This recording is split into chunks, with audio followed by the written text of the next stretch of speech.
আজকের নতুন প্রতিবেদনে আপনাদের সঙ্গে আমি বিক্রম। বন্ধুরা, আশা রাখি আপনারা অনেক ভালো আছেন।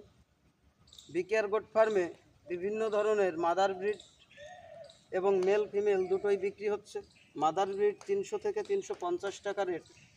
বেস্ট কোয়ালিটির ছাগল বিকেআর গোট ফার্ম প্রতি মুহূর্তে দর্শককে, নতুন ফার্মারকে উজ্জীবিত করতে, অনেকটা এগিয়ে আনতে আগ্রহী, সচেষ্ট।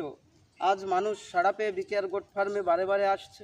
বিভিন্ন ধরনের ছাগল বিক্রি হচ্ছে বিকেআর গোট ফার্ম থেকে।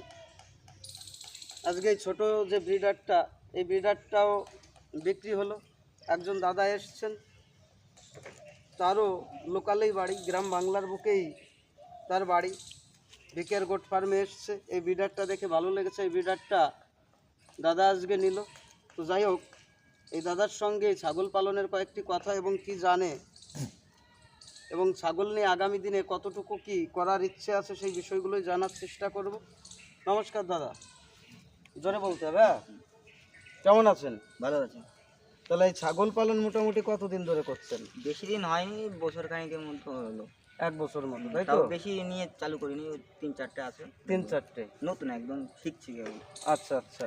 তো এর কোনো ইনজেকশন, ভ্যাকসিন, মেডিসিন এই সম্পর্কে জানা আছে কিছু?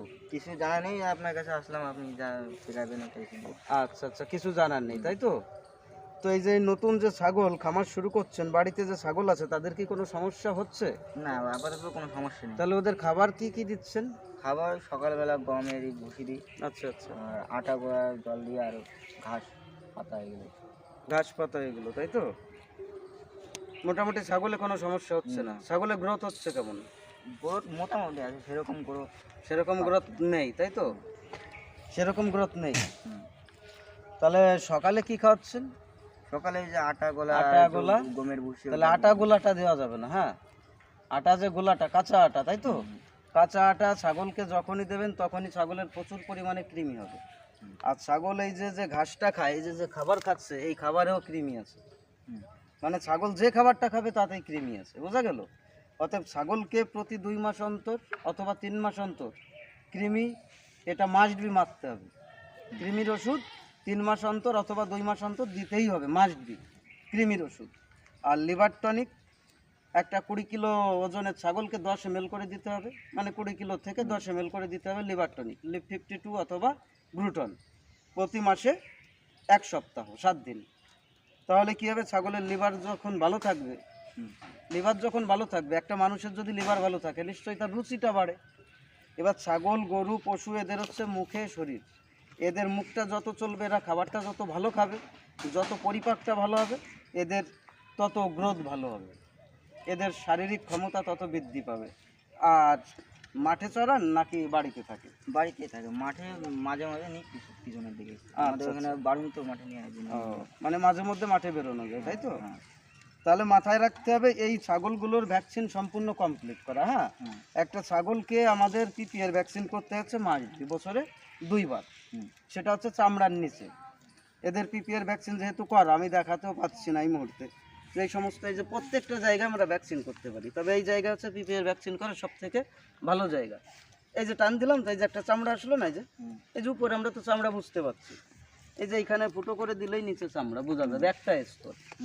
এই টান দাও, অত মোটা করে না, এই যে হালকা করে, এই যে টান দিলাম, এবার বোঝা যাবে কোথায় আমি পিপিআর ভ্যাকসিন মারবো। পিপিআর ভ্যাকসিন মারবো যে এই সোজা একটা চামড়ার নিচে, মানে বোঝা যাবে আমার মাংসতে গেল না। 1 ml করে দিতে হয় বছরে 2 বার। আর এই ছাগলের হচ্ছে সব থেকে বড় রোগ, মহামারী রোগ, যেটা হচ্ছে পিপিআর রোগ, অর্থাৎ ঠান্ডা লাগা, জ্বর আসা, সেলেসা, নাক দিয়ে জল, নাক দিয়ে পোটা ধরা, এই যে পায়খানা নরম হয়ে যাওয়া, পাতলা পায়খানা হওয়া ছাগলের, আস্তে আস্তে ছাগল দুর্বল হয়ে যাওয়া।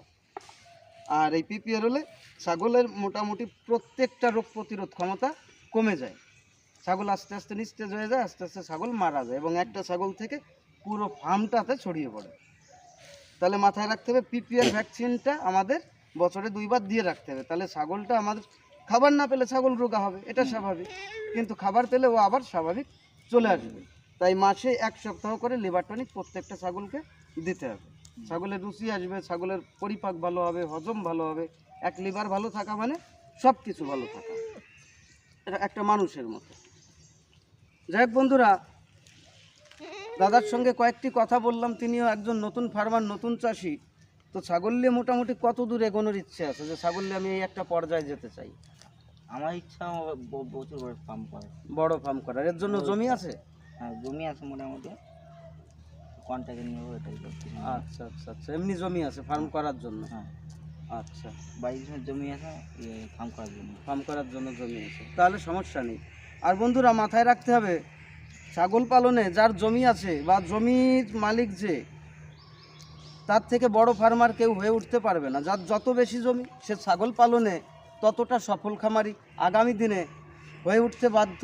সেই ফার্মারকে, সেই খামারিকে কেউ আটকে রাখা কখনোই সম্ভব না। তাই বন্ধুরা মাথায় রাখতে হবে, ছাগল পালন করতে হলে সর্বপ্রথম জমি। এবং এই ঘাস সম্পর্কে, ঘাস চাষ সম্পর্কে আমি এমন একটা বার্তা দেব আগামী দিনে, যাতে মানুষ ঘাস পাশাপাশি জমি দিয়ে খুব কম খরচের মধ্যে, একদম কম কস্টিং চার্জের মাধ্যমে কীভাবে ছাগল পালন করতে পারে এবং ছাগলের সুগঠন দিতে পারে, সুস্বাস্থ্য দিতে পারে, ওদের রোগ মুক্ত রাখতে পারে, সেই বিষয়গুলো আমি আগামী একটা বার্তায় দেওয়ার চেষ্টা করব। যাই হোক, দাদাভাই নতুন ফার্মার, আগামী দিনে দাদাভাই একটা ভালো জায়গা তৈরি করুক, ছাগল পালনে নতুন দিত্য কৃষি বা চাষি আগামী দিনে কোনোভাবে ক্ষতিগ্রস্ত না হোক, এই আশা রাখবো। এবং আগামী দিনে নতুন বন্ধুরা ভালো থাকবেন, বিকেআর গোট ফার্মে আপনারাও চোখ রাখবেন। পরবর্তীতে আরও সুন্দর সুন্দর ভিডিও বার্তা পাবেন এবং প্রতি মুহূর্তে ক্রসব্রিডের লেটেস্ট মডেল পাবেন। যাই হোক বন্ধুরা, ভালো থাকবেন। পরবর্তী বার্তার মাধ্যমে আমাদের আবার দেখা হবে। যাই হোক দাদা, ভালো থাকবেন, আবার দেখা হবে। অনেক করে